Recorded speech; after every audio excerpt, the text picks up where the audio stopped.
সম্ভবত এই কারণেই আমেরিকাকে বলা হয় পরাশক্তি। ভাবা যায় হাজার হাজার কোটি টাকা ব্যয়ে একটা নতুন সুরক্ষা কবচ তৈরি করতে যাচ্ছে মার্কিন যুক্তরাষ্ট্র। যদি ডোনাল্ড ট্রাম্প এই প্রকল্পটাতে সফল হন, তাহলে আমেরিকার ইতিহাসে ডোনাল্ড ট্রাম্পের নাম স্বর্ণাক্ষরে লেখা থাকবে। অনেক রকম ডোমের নাম শুনেছেন, যেমন আয়রন ডোম।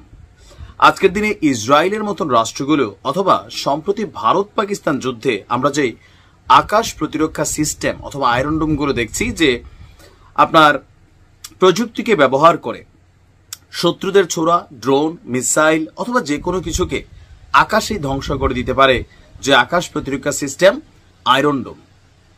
আমেরিকা বিভিন্ন ধাপে অনেক ধরনের আকাশ প্রতিরক্ষা সিস্টেম তারা তৈরি করেছে, বাট এবার ডোনাল্ড ট্রাম্প নতুন এক প্রকল্প হাতে নিয়েছেন, যেটার নাম হচ্ছে গোল্ডেন ডোম। পুরো আমেরিকাকে একটা চাদরের মতন মহাকাশে ঢাইকা ফেলবে।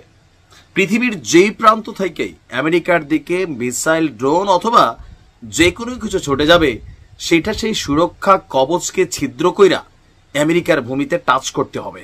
এমন এক হুলস্থুল বিশাল ব্যয়বহুল প্রজেক্ট, যেটার নামকে ধরা হয়েছে গোল্ডেন ডোম। এই প্রকল্পটা হাতে নিয়েছে মার্কিন প্রেসিডেন্ট ডোনাল্ড ট্রাম্প। ব্যয় ধরা হয়েছে $175 বিলিয়ন। কেন হঠাৎ করে?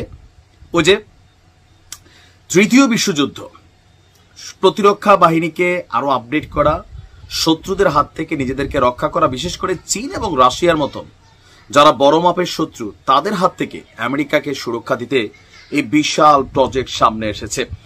ব্রিটিশ বার্তা সংস্থা রয়টার্সের প্রতিবেদন অনুযায়ী গতকালকে হোয়াইট হাউসে এক সংবাদ সম্মেলনে ট্রাম্প ঘোষণা করেন তিনি ক্ষেপণাস্ত্র প্রতিরক্ষা ঢালের একটি নকশা চূড়ান্ত করেছেন, ছবিতে যেমনটা আপনারা দেখছেন, এবং এই প্রতিরক্ষা কর্মসূচির নেতৃত্ব দেওয়ার জন্য স্পেস ফোর্সের একজন জেনারেলকে অলরেডি নিয়োগ দিয়েছে। ট্রাম্প বলছে ইউএস স্পেস ফোর্স এর জেনারেল মাইকেল গ্যাটলাইন এই $175 বিলিয়ন যে প্রকল্প, সেই প্রকল্পের প্রধান কর্মসূচি ব্যবস্থাপক হিসাবে দায়িত্ব পালন করবেন। এই সিস্টেমটি আগামী দিনে চীন এবং রাশিয়ার মতন দেশের হুমকি থেকে যুক্তরাষ্ট্রকে সুরক্ষা দিতে সাহায্য করবে। এখন এটা কি? ট্রাম্পের এই নতুন প্রতিরক্ষা প্রকল্পটি মূলত মহাকাশে স্যাটেলাইট প্রযুক্তিকে ব্যবহার করে যুক্তরাষ্ট্রকে ক্ষেপণাস্ত্র হামলা এবং ড্রোন হামলা থেকে সুরক্ষিত রাখার জন্য তৈরি করা হয়েছে।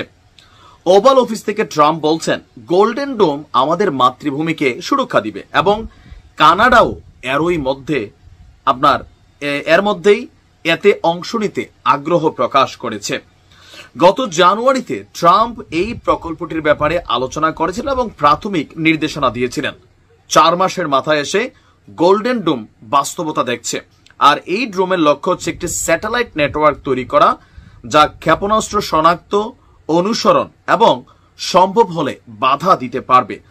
তবে মার্কিন বিশ্লেষকদের ধারণা $175 বিলিয়ন এই মহা প্রকল্প বাস্তবায়নে কয়েক বছর লেগে যাবে, কারণ এটি নিয়ে রাজনৈতিক বিতর্ক, অর্থায়নেরও একটা ইস্যু আছে। তবে অধিকাংশ মার্কিনীরা মনে করছেন তৃতীয় বিশ্বযুদ্ধকে মাথায় রেখে আমেরিকার সিনেটর এটাকে অ্যাপ্রুভাল দিবেন। আমারও মনে হয় অ্যাপ্রুভাল দিবে, এবং এটা যদি তিনি করতে পারেন, আমরা আজকের দিনে কল্পনাও করতে পারছি না আমেরিকা কি পরিমাণ সুরক্ষিত হবে। তবে প্রযুক্তির দিকে শেষ বলতে কোনো শব্দ নাই। এই গোল্ডেন ডোমকে ছেদ করার জন্য আবার হয়তো যারা আমেরিকার বিপরীতে লড়াই করবে, তারাও নিশ্চয়ই প্রযুক্তি নিয়ে খেলা করবে যে কিভাবে এটাকে ছেদ করা যায়।